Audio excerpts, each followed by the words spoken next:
في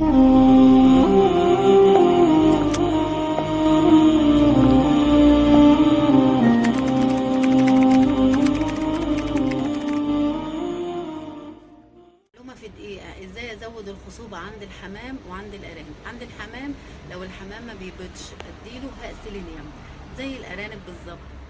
انما الارانب اديلها سنتي تحت الجلد، سنتي لمدة 3 ايام او من 3 ل5 ايام، او تبع ما البيطري يقول لي. طيب انا لو الامهات في الارانب ما بتتلقحش، ما بتمسكش في الحر، لازم اهيئ الجو للارانب بالذات علشان الحر، لان الارنب لابس فرو فالجو عنده حر شديد. القح في الفجر، لازم يكون الجو مناسب، لازم يكون مركبه خلايا تبريد.